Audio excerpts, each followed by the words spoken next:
Hello friends, welcome to day trader Telugu. So friends, ఈరోజు కూడా ఎప్పటిలాగే స్టాక్ మార్కెట్ అనాలిసిస్ చేద్దాం, ఓకేనా. సో మీ అందరికీ తెలుసు, ఫస్ట్ మనం మార్కెట్ ఎలా స్టార్ట్ అయింది అండ్ ఎలా మనకి క్లోజ్ అయిందో చూస్తాం. Next FIs and DIs activity ఏంటో చూస్తాం. Next important levels for Nifty and bank Nifty. Next trading సెషన్కి ఏంటి, 10th ఏప్రిల్కి ఏంటనేది చూద్దాం ఫ్రెండ్స్. నెక్స్ట్ ఇంపార్టెంట్ న్యూస్ ఏదైతే మనకి స్టాక్ మార్కెట్లో జరిగిందో వాటి గురించి మనం కంప్లీట్ అనాలిసిస్ చేద్దాం. అండ్ ఫైనల్గా ఏంటంటే ఏదైతే మనకి అప్కమింగ్ ఈవెంట్స్ ఉంటాయో, అంటే కమింగ్ డేస్లో మనకి ఏదైతే స్టాక్ మార్కెట్లో మనకి జరగబోయే కొన్ని ఇంపార్టెంట్ ఈవెంట్స్ ఉంటాయో వాటి గురించి మాట్లాడుకొని వీడియోని క్లోజ్ చేసేద్దాం, ఓకేనా. సో ఫస్ట్ థింగ్ ఏంటంటే ఈరోజు నిఫ్టీ మనకి పాజిటివ్గానే క్లోజ్ అయింది ఫ్రెండ్స్, ఓకేనా. సో ఓపెనింగ్ అయితే మనకి అరౌండ్ 612 అంటే 11,612 దగ్గర జరగడం జరిగింది. So first part of the trading ఆర్ఎల్స్ first part of the stock market సెషన్లో ఏంటంటే మనకి 612లో ఓపెన్ అయిన నిఫ్టీ అనేది మనకి అరౌండ్ 569 వరకు డౌన్ అవడం జరిగింది.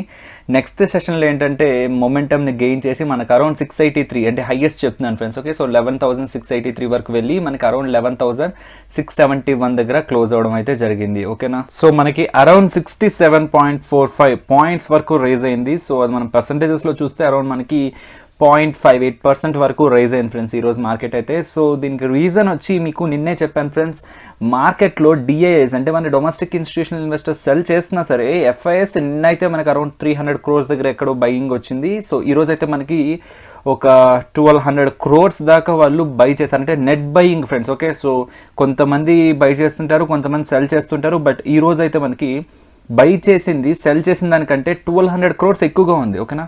సో మీకు నిన్నే చెప్పడం జరిగింది, ఫారిన్ ఇన్స్టిట్యూషనల్ ఇన్వెస్టర్స్ అయితే ఇప్పటి వరకు ఎక్కువ మొత్తంలో మార్కెట్ నుంచి డబ్బులు విత్డ్రా చేయట్లేదు, వాళ్ళు చాలా పాజిటివ్గా ఉన్నారు. బట్ డొమెస్టిక్ ఇన్స్టిట్యూషనల్ ఇన్వెస్టర్స్ అంటే ఏంటంటే కాషియస్గా ఉంటారు ఫ్రెండ్స్, ఓకేనా. సో ఒక ఈవెంట్ జరుగుతుంది అంటే సో ఖచ్చితంగా ఎందుకులే రిస్క్ ఎందుకు అని చెప్పి దాని నుంచి కొంచెం సైడ్ రావడానికే మ్యాక్సిమం ఛాన్సెస్ ఉన్నాయి. సో మేబీ అదొక రీజన్ అయి ఉండొచ్చు. సో వాళ్ళు ఏంటంటే డొమెస్టిక్ ఇన్స్టిట్యూషనల్ ఇన్వెస్టర్స్ కొన్నదానికి అమ్మిన దానికి మనం నెట్ చూసినట్లయితే అరౌండ్ మనకి 688 crores ఎక్కువగా అమ్మారు. కొన్నది అమ్మింది మనం టాలీ చేస్తే 688 crores నెగిటివ్లో ఉన్నారు వాళ్ళు.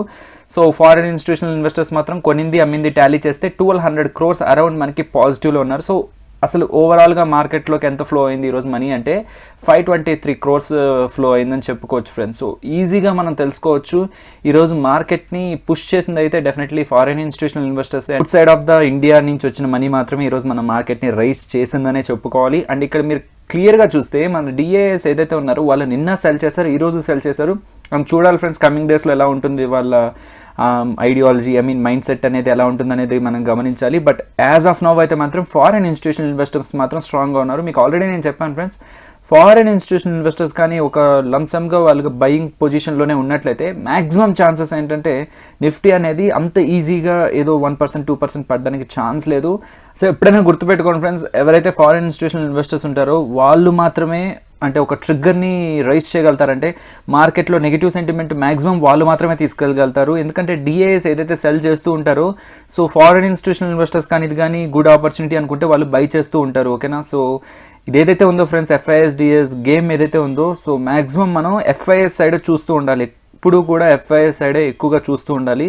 సో వాళ్ళు ఏదైతే మైండ్ సెట్తో ఉంటారో మన ఇండియా సైడ్ కానీ ఎకానమీ సైడ్ కానీ మ్యాక్సిమం వాళ్ళు ఆ సైడే తీసుకెళ్ళడానికి ట్రై చేస్తూ ఉంటారు.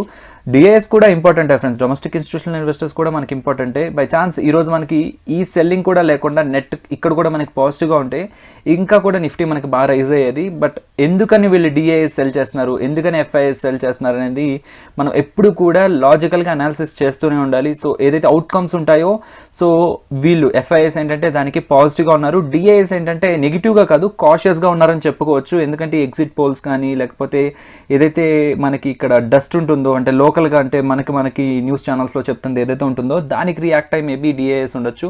ఎఫ్ఐఎస్ ఏంటంటే ఓకే ఖచ్చితంగా వాళ్ళకున్న అనాలిసిస్ ప్రకారం పాజిటివ్ థింగ్స్ జరగబోతున్నాయి కమింగ్ డేస్లో అని చెప్పి వాళ్ళ క్యాలిక్యులేషన్స్ వాళ్ళకు ఉండొచ్చు ఫ్రెండ్స్, ఓకేనా. సో నెక్స్ట్ ఏంటంటే మీకు ఆల్రెడీ మన లాస్ట్ వీడియోలో కూడా మాట్లాడుకున్న నిఫ్టీ సపోర్ట్స్ అండ్ రెసిస్టెన్స్ లెవెల్స్ని ఈరోజు ఒకసారి చెక్ చేయండి ఫ్రెండ్స్. అంటే నిన్న మనం వీడియోలో మాట్లాడుకున్నాం కదా, సో దానికి సపోర్ట్ అండ్ రెసిస్టెన్స్కి ఈరోజు మార్కెట్ ఎలా రియాక్ట్ అయింది అనేది మీరు ఒకసారి చెక్ చేసుకోండి, ఓకే. సో ప్రతిరోజు కూడా నేను ఇలా చెప్పాము ఈరోజు ఇలా జరిగింది అని చెప్పి చెప్పకూడదని చెప్పి నేను చెప్పట్లేదు ఫ్రెండ్స్. అంటే ఏదైతే సపోర్ట్ రెసిస్టెన్స్ ఉంటుందో సో చాలామంది నెగ్లెక్ట్ చేస్తుంటారు ఫ్రెండ్స్. ఎప్పుడైనా సపోర్ట్ అండ్ రెసిస్టెన్స్ అనేది ఉంటుందో నెగ్లెక్ట్ చేస్తూ ఉంటారు. అండ్ చాలామంది తప్పుగా కూడా సపోర్ట్ అండ్ రెసిస్టెన్స్ని చూస్తూ ఉంటారు. సో ఏదైతే సపోర్ట్స్ అండ్ రెసిస్టెన్స్ ఉంటాయో ఫ్రెండ్స్, జస్ట్ గ్రాఫ్లో మనకి కనిపిస్తున్న సపోర్ట్ అండ్ రెసిస్టెన్స్ ఎంత ఇంపార్టెంటో మనకి ఓపెన్ ఇంట్రెస్ట్ డేటా అంటే ఓఐ డేటా కానీ నెక్స్ట్ మనకి అదర్ ఫ్యాక్టర్స్ అంటే మనకి ఏదైతే ఈ క్రాస్ లైన్స్ అంటే మన ట్రెండ్ లైన్స్ ఉంటాయో అవి కానీ అన్నిటిని చూసుకొని మనం సపోర్ట్స్ అండ్ రెసిస్టెన్స్ తీసుకోవాలి ఫ్రెండ్స్. సో మీ అందరికీ కన్వీనియంట్గా నేనైతే ప్రతిరోజు ఇది మీకు అంటే నా ఓన్ అనాలిసిస్తో నేను ఇస్తున్న data. So once market end అయిపోయాక సో చెప్పిన సపోర్ట్స్కి రెసిస్టెన్స్కి మార్కెట్ ఎలా రియాక్ట్ అయింది అనేది ఒకసారి మీరు చెక్ చేయండి.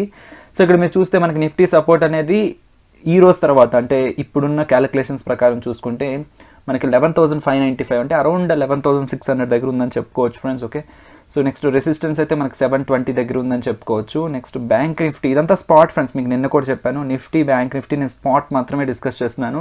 సో ఫ్యూచర్స్ అయితే నేను ఎప్పుడు మాట్లాడలేదు. ఓకే, ఎందుకంటే ఫ్యూచర్స్ అనేటివి టైం ఫ్యాక్టర్స్తో రిలేట్ అయి ఉంటుంది. సో వాటిని మనం అనాలిసిస్ చేయడం కంటే కూడా ఏదైతే బేస్ ప్రైస్ అంటే అసెట్ ప్రైస్ ఉంటుందో సో దాన్ని మాత్రం మనం అనాలిసిస్లో ఉంచుకుంటే బెస్ట్ ఫ్రెండ్స్.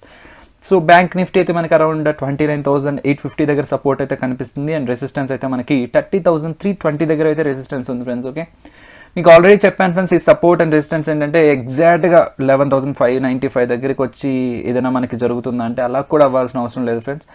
అటు ఇటుగా ఆ రేంజ్ని మనం గమనించాలి. ఆల్రెడీ నిన్న వీడియోలో కూడా చెప్పాను, అదేంటంటే మీరు ఆ లెవెల్స్లో ఉన్నట్టయితే బై ఛాన్స్ ప్రాఫిట్లో ఉంటే మీరు ట్రైలింగ్ స్టాప్ లాస్ అంటే మీ ప్రాఫిట్ని మెల్లగా లాక్ చేసుకుంటూ ఉండండి. ఓకేనా, సో ఆర్ఎల్స్ మీరు లాక్ చేయడం మీకు ఇష్టం లేదు అనుకుంటే మైండ్లో ఒక లెవెల్ పెట్టుకోండి ఫ్రెండ్స్. ఒకవేళ మీకు ఇక్కడ నుంచి రివర్స్ అవుతుంది అనుకుంటే ఇక్కడికి వస్తే నేను తీసేస్తాను లెవెల్ పెట్టుకొని అక్కడి నుంచి అయితే మీరు ఎగ్జిట్ అవ్వమని నేను సజెస్ట్ చేస్తాను. ఎందుకంటే ఇలాంటి లెవెల్స్ ఏదైతే ఉంటాయో డెఫినెట్లీ ఇంట్రాడే పర్పస్లో అయితే వీటికి మనం చాలా ఇంపార్టెన్స్ ఇవ్వాలి. ఈ లెవెల్స్ని అయితే మాత్రం నెగ్లెక్ట్ చేయదు ఫ్రెండ్స్, అది నా సజెషన్. ఓకే, సో నెక్స్ట్ ఏంటంటే ఈరోజు ఇంపార్టెంట్గా అంటే మనం మాట్లాడుకోవాలి డెఫినెట్లీ ఆ న్యూస్ ఆ స్టాక్ గురించి అనే దాని గురించి మాట్లాడుకుందాం. సో ఫస్ట్ థింగ్ ఏంటంటే క్రూడ్ ఆయిల్ గురించి మాట్లాడాలి ఫ్రెండ్స్. అండ్ ఎందుకని నేను ఫస్ట్ న్యూస్గా పెట్టానంటే మనం అనుకుంటాం స్టాక్కి సంబంధించిన న్యూసే స్టాక్ని మూవ్ చేస్తుంటుందని, బట్ కమోడిటీస్ ఉంటాయి friends. Okay, so important commodities like ఇక్కడ మనకి క్రూడ్ ఆయిల్ ఉంది కదా. సో క్రూడ్ ఆయిల్ అంటే ఎనర్జీ సోర్సెస్ ఏదైతే ఉంటాయో క్రూడ్ ఆయిల్ కానీ న్యాచురల్ గ్యాస్ కానీ ఇలాంటి థింగ్స్ ఏదైతే ఉంటాయి ఫ్రెండ్స్, అది ఐ మీన్ సింగిల్ థింగ్గా చూడకూడదు. ఓకేనా, సో క్రూడ్ ఆయిల్ ఏంటంటే మనకి డిఫరెంట్ సెక్టార్స్కి రిలేటెడ్గా ఉంటుంది. మనకి టైర్ సెక్టార్స్ కానీ పెయింట్ సెక్టార్స్ కానీ ఆయిల్ మార్కెటింగ్ కంపెనీస్ లైక్ మనకి హెచ్పిసిఎల్ బీపీసీఎల్ ఐఓసి వీటికి కానీ ఓకేనా. సో నెక్స్ట్ ఏవియేషన్ సెక్టార్ కానీ వీటన్నిటికి కూడా క్రూడ్ ఆయిల్ లింక్ ఉంటుంది. మీరు చూసినట్లయితే పాస్ట్ 1 వీక్ నుంచి ఏంటంటే మనకి క్రూడ్ ఆయిల్ 10% దాకా పెరగడం జరిగింది ఫ్రెండ్స్. ఓకేనా, సో ఈ క్రూడ్ ఆయిల్ అనేది మనకి టైర్ ఇండస్ట్రీని అండ్ పెయింట్ ఇండస్ట్రీని అండ్ మన ఆయిల్ మార్కెటింగ్ కంపెనీస్ని కూడా ఎఫెక్ట్ చేస్తుంది. సో ఈ మధ్యకాలంలో మార్కెట్ పెరుగుతున్నా సరే అవి డౌన్ అవ్వడానికి అండ్ తగ్గి ఉండడానికి అంటే ఎక్కువగా అప్ సైడ్ మూమెంట్ రాకపోవడానికి మెయిన్ రీజన్ ఏంటంటే క్రూడ్ ఆయిల్. సో మీరు ఎప్పుడైనా క్రూడ్ ఆయిల్ పెరుగుతున్నట్లయితే ఈ tyre related and paint related and oil marketing కంపెనీస్ని కొంచెం నెగిటివ్ సైడే ఉంచుకోండి. ఎందుకంటే క్రూడ్ ఆయిల్ పెరుగుతుందంటే వాటికి అంటే వాటి ఆపరేటింగ్ రెవెన్యూస్కి ఏంటంటే నెగిటివ్ ఇంపాక్ట్ ఉండడానికి ఛాన్స్ ఉంది. సో మ్యాక్సిమం ఏంటంటే క్రూడ్ ఆయిల్ అనేది వీటికి ఒక కంబైన్డ్ ఫ్యాక్టర్లా ఉంటుంది. అంటే క్రూడ్ ఆయిల్ పెరిగితే వీటికి నెగిటివ్, ఓకే, క్రూడ్ ఆయిల్ తగ్గితే వీటికి పాజిటివ్, అంటే స్టాక్ మార్కెట్ స్టేబుల్గా ఉంటాయి. ఓకే, సో అది ఫ్రెండ్స్ రీజన్ అయితే మనకి tyres and paints and oil marketing companies అయితే మనకి ఇప్పుడు కొంచెం అంటే డౌన్ సైడ్ ఉండడానికి main reason. Okay, so next ఏంటంటే ఏషియన్ పెయింట్స్ ఫ్రెండ్స్. సో మీ అందరికీ తెలుసు ఏషియన్ పెయింట్స్ ఏంటంటే వైజాగ్ ప్లాంట్లో ఫైర్ యాక్సిడెంట్ జరగడం జరిగింది. అండ్ ఏషియన్ పెయింట్స్ అయితే ఇంకా ఎంత డ్యామేజ్ అయింది, సో ఎంత మ్యానుఫ్యాక్చరింగ్ యూనిట్ అనేది ఎఫెక్ట్ అయింది అనేది ఇంకా క్యాలిక్యులేషన్ అయితే తెలియలేదు. అంటే మేము చేస్తున్నామని చెప్తున్నారు. ఓకే, సో దానివల్ల ఏంటంటే ఏషియన్ పెయింట్స్ అయితే మనకి ఈరోజు డౌన్ అవడం జరిగింది. దాంతోపాటు ఏంటంటే మనకి సిఎల్ఎస్ఏ వాళ్ళు దీన్ని డౌన్ గ్రేడ్ చేశారు friends. Okay, so out perform అనే ఒక పొజిషన్ నుంచి సెల్ చేయండి అనే ఒక పొజిషన్కి వీళ్ళు డౌన్ గ్రేడ్ చేశారు. నెక్స్ట్ ఏంటంటే వాళ్ళ టార్గెట్ని కూడా 1565 నుంచి అంటే 1565 ఇచ్చున్నారు ముందు టార్గెట్. సో ఇప్పుడు ఏంటంటే 1400 దగ్గరికి ఆ టార్గెట్ని డౌన్ చేశారు. సో అది రీజన్ ఫ్రెండ్స్ ఈరోజు మనకి ఏషియన్ పెయింట్స్ అయితే డౌన్ అవడానికి. ఓకేనా, సో నెక్స్ట్ ఏంటంటే Sterlite Technologies limited friends. So ఇది మనం కొంచెం కీన్గా డిస్కస్ చేసుకోవాల్సిన స్టాక్. ఇది మూడీస్ వాళ్ళు ఈరోజు దీన్ని డౌన్ గ్రేడ్ చేశారు ఫ్రెండ్స్. బట్ ఒక ఏజెన్సీ ఒక రేటింగ్ ఏజెన్సీ అనేది ఎప్పుడు కూడా ఒక స్టాక్ని అంటే ఏదైనా పర్సనల్ ఇంట్రెస్ట్ ఉంటే తప్పితే మ్యాక్సిమం అలాంటిది ఉండదు. బట్ ఇదంతా స్టార్ రేటెడ్ ఏజెన్సీస్ ఫ్రెండ్స్. ఓకేనా, సో ఇవి ఏజెన్సీస్ ఏంటంటే రేట్ చేశాయంటే వెంటనే ఎవరైతే ఇన్వెస్టర్స్ కానీ లేకపోతే గ్లోబల్ పొటెన్షియల్ దీని మీద ఇంట్రెస్ట్ ఉన్న వాళ్ళు ఏంటంటే రియాక్ట్ అవుతారు. ఎందుకంటే ఒక రేటెడ్ ఏజెన్సీ అనేది చాలా ఫ్యాక్టర్స్ని తీసుకొని ఒక స్టాక్ని డౌన్ గ్రేడ్ కానీ అప్గ్రేడ్ కానీ చేస్తూ ఉంటుంది. సో ఎవరైనా బిగినర్స్ ఉన్నట్లయితే వాళ్ళకి చెప్తున్నాను. సో డౌన్ గ్రేడ్ అంటే ప్రెజెంట్ ఏదైతే స్టాక్ పొజిషన్ ఉంటుందో సో దాని నుంచి ఏంటంటే ఇంకా కమింగ్ ఇయర్స్లో ఆర్ఎల్స్ కమింగ్ డేస్లో ఏంటంటే స్టాక్ అనేది పెద్దగా పర్ఫామ్ చెయ్యదు అని చెప్పడం డౌన్ గ్రేడ్. సో ప్రెజెంట్ ఉన్న స్టాక్ పొజిషన్ నుంచి నెక్స్ట్ కమింగ్ డేస్లో మంచి పర్ఫార్మెన్స్ మేము ఎక్స్పెక్ట్ చేస్తున్నామని చెప్పడం అప్గ్రేడ్. ఓకేనా. సో స్టెర్లైట్ టెక్నాలజీస్ని అయితే వాళ్ళు డౌన్ గ్రేడ్, అంటే ప్రెజెంట్ ఉన్న పొజిషన్ కూడా దానికి కరెక్ట్ కాదనే మీనింగ్లో చెప్పారు. ఈ మాటలతో ఏంటంటే, సో ఈ డౌన్ గ్రేడ్తో ఏంటంటే మనకి స్టాక్ అనేది అరౌండ్ 12.6% వరకు పడింది ఫ్రెండ్స్ ఇంట్రాడేలో. సో మనకు అరౌండ్ 188 వరకు వెళ్ళింది. సో మీకు ఇక్కడ 192.20 కనిపిస్తుంది, బట్ 188.7 వరకు వెళ్ళింది, 12.6 వరకు. నెక్స్ట్ లేటర్ సెషన్స్లో ఏంటంటే మనకి గెయిన్ అయ్యి అరౌండ్ మనకి 4% దగ్గర క్లోజ్ అయింది ఫ్రెండ్స్. ఈ స్టెర్లైట్ టెక్నాలజీస్లో ప్రాబ్లం ఏంటంటే పాస్ట్ 6 months నుంచి దీంట్లో ప్లెడ్జింగ్ ఆఫ్ షేర్స్ ఎక్కువైపోయాయి ఫ్రెండ్స్. అరౌండ్ 97% ప్రమోటర్స్ ఏంటంటే ఈ షేర్స్ని ప్లెడ్జ్ చేశారు. మీకు ఆల్రెడీ నేను ప్లెడ్జింగ్ ఆఫ్ షేర్స్ అంటే ఏంటి, అంటే షేర్స్ని ప్లెడ్జ్ చేయడం వల్ల ఏంటి లాస్, అంటే కంపెనీ యొక్క సెంటిమెంట్ ఎలా డెవలప్ అవుతుంది నెగిటివ్గా అనే దాని గురించి మనం మాట్లాడుకున్నాం. సో మన వీడియోస్లోకి వెళ్ళి దాన్ని చెక్ చేయమని సజెస్ట్ చేస్తున్నాను. అండ్ నెక్స్ట్ ఏంటంటే ఈ ఫైబర్ కేబుల్స్ ఏదైతే ఉంటుందో ఫ్రెండ్స్, ఈ స్టెర్లైట్ టెక్నాలజీస్ ప్రొడ్యూస్ చేసే ఫైబర్ కేబుల్స్ ఏదైతే ఉంటుందో ఆ ప్రైజెస్ ఏంటంటే ఫాలో అవడం. ఓకేనా. సో చైనాలో కానీ లేకపోతే ఓవరాల్గా ఫైబర్ కేబుల్స్ ఫాలో అవడం ఏంటంటే వీటి రెవెన్యూస్ మీద ఇంపాక్ట్ చేయడానికి ఉంది. ఓకేనా. సో ఫైనల్గా వీటి మార్జిన్స్ అయితే ఫాలో అవుతూ వస్తున్నాయి ఫ్రెండ్స్ పాస్ట్ 6 months నుంచి. సో ఏదైతే ఈ స్టాక్ డౌన్ అవుతూ ఉందో మనకి పాస్ట్ 6 months నుంచి ఏదైతే ఈ స్టాక్ రిలేటెడ్ ఉందో సో అది కంప్లీట్లీ నెగిటివ్గా ఉంది. సో మేబీ అది రీజన్ అయ్యి వచ్చి మూడీస్ వాళ్ళు దీన్ని డౌన్ గ్రేడ్ చేయడానికి. ఓకే. సో నెక్స్ట్ ఏంటంటే ఫ్రెండ్స్ అశోక్ లీలాండ్ అయితే మనకి ఇంట్రాడేలో మంచి గెయిన్స్ ఇచ్చింది ఫ్రెండ్స్. మెయిన్ రీజన్ ఏంటంటే అబ్రాడ్లో ఒక ప్లాంట్ సెటప్ చేస్తుందనే న్యూస్ ఏదైతే ఉందో సో దాని మీద అశోక్ లీలాండ్ అయితే ఈరోజు రియాక్ట్ అవ్వడం జరిగింది. ఓకేనా. సో అశోక్ లీలాండ్ తన వన్ ఆఫ్ ద ప్లాంట్ని అబ్రాడ్లో సెటప్ చేయడానికి స్టార్ట్ చేస్తుంది అనే న్యూస్తో ఈరోజు అశోక్ లీలాండ్ అయితే పెరగడం జరిగింది. సో ఇప్పుడు ఏదైతే న్యూస్ మాట్లాడుకున్నామో friends, okay, so Ashok Leyland, Asian Paints, లేకపోతే స్టెర్లైట్ టెక్నాలజీస్ అని కానీ, ఓకే, క్రూడ్ ఆయిల్ గురించి కానీ, సో మీరు దీన్ని జస్ట్ ఫాలో అవుతూ ఉండండి ఫ్రెండ్స్. కమింగ్ డేస్ కూడా మీరు దీన్ని ఫాలో అవుతూ ఉండండి. ఒకసారి స్టాక్స్ని కూడా అబ్జర్వ్ చేస్తూ ఉండండి. సో న్యూస్ అనేది స్టాక్స్ని ఎలా ఎఫెక్ట్ చేస్తుంది అనేది మీకు కూడా ఒక ఐడియా వస్తుంది. నెక్స్ట్ ఏంటంటే మనం మాట్లాడుకోవాల్సింది ఇన్ఫోసిస్ అనేది ఇప్పుడు మనకి ఆల్ టైమ్ హై దగ్గర ఉంది ఫ్రెండ్స్. ఓకే. నెక్స్ట్ ఎందుకని ఆల్ టైమ్ హై దగ్గర ఉంది అనే క్వశ్చన్ రావచ్చు. అంటే ఏదైనా పాజిటివ్ థింగ్ జరిగిందా అని.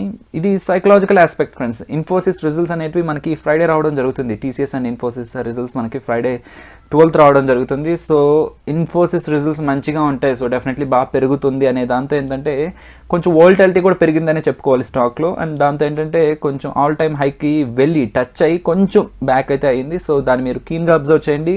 అండ్ రిజల్ట్స్ అయితే ఉన్నాయి ఫ్రెండ్స్ ఫ్రైడే. ఓకే. సో ఆ రోజు ఖచ్చితంగా ఏదైనా ఒక ఎక్స్ట్రాడినరీ రిజల్ట్ పోస్ట్ చేస్తే డెఫినెట్లీ ఇంకా కూడా బైక్ వెళ్ళడానికి ఛాన్స్ ఉంది. బట్ ఆర్డినరీ అంటే మార్కెట్ ఎక్స్పెక్టేషన్స్ కానీ లేదంటే బిలో ఎక్స్పెక్టేషన్స్ కానీ పోస్ట్ చేస్తే స్టాక్ అనేది డెఫినెట్లీ కరెక్ట్ అవ్వడానికి ఛాన్స్ ఉంది. అండ్ నెక్స్ట్ ఏంటంటే అప్కమింగ్ ఈవెంట్స్ గురించి మాట్లాడుకోవాలి ఫ్రెండ్స్. మనం ఏదైతే పాలీక్యాబ్ ఐపీఓ అని చెప్తూ వచ్చామో సో 2 days బ్యాక్ నుంచి అండ్ ఎలా అప్లై చేయాలని చెప్తూ వచ్చానో అది 52 times సబ్స్క్రైబ్ అయింది ఫ్రెండ్స్. ఓకేనా. సో ఓవరాల్ అన్ని కేటగిరీస్ మాట్లాడుకుంటే సో క్యూఐబీస్ అండ్ మనకి హెచ్ఎన్ఐఎస్ అండ్ మన రీటైల్ కేటగిరీస్ అన్ని కేటగిరీస్ చూస్తే 52 times వరకు సబ్స్క్రైబ్ అయింది, అంటే ఓవర్ సబ్స్క్రిప్షన్ జరిగింది.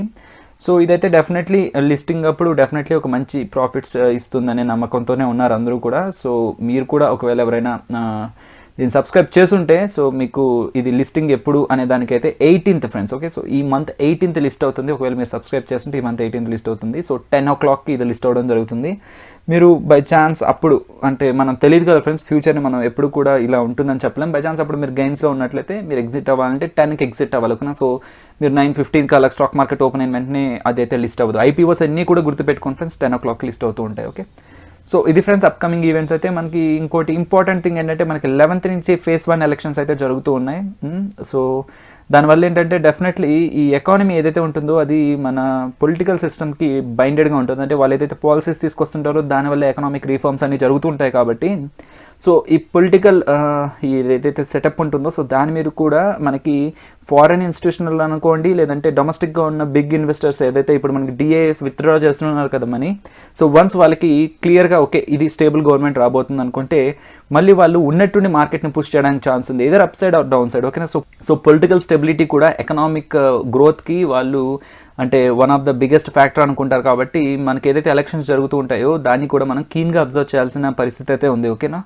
సో ఫ్రెండ్స్ ఇది ఈరోజు ఈ వీడియో అయితే. సో ఈ వీడియో మీకు నచ్చింది అనుకుంటున్నాను ఫ్రెండ్స్. ఓకేనా. సో నచ్చినట్లయితే మాత్రం మర్చిపోకుండా లైక్ చేయండి. అండ్ ఇది ఎవరికైనా మన వాళ్ళకి యూజ్ అవుతుంది అండ్ మన తెలుగు వాళ్ళకి ఇది షేర్ చేయొచ్చు అనుకుంటే మాత్రం మర్చిపోకుండా షేర్ చేయండి. సో ఇది మ్యాక్సిమం ఎంతమందికి రీచ్ అయితే మనం చేసిన ఎఫర్ట్స్ అనేటివి అంత ఫుల్ఫిల్ అయినట్లు ఉంటుంది ఫ్రెండ్స్. అండ్ మన ఛానల్ ఇంకా కానీ మీరు సబ్స్క్రైబ్ చేసుకోలేదంటే మాత్రం ఫ్రెండ్స్ మీరు సబ్స్క్రైబ్ చేసుకుని పక్కన ఉన్న బెల్ ఐకాన్ క్లిక్ చేయండి. ఇలాంటి వీడియోస్ అయితే నేను డెఫినెట్లీ డైలీ అప్డేట్ చేయడానికి నా బెస్ట్ నేను ట్రై చేస్తూనే ఉంటాను ఫ్రెండ్స్. అండ్ నెక్స్ట్ ఇంట్రెస్టింగ్ వీడియోతో ఫ్రెండ్స్ మళ్ళీ మీ ముందుకు వస్తాను. అంతవరకు take care, finally stay tune to day trader Telugu. Thank you friends.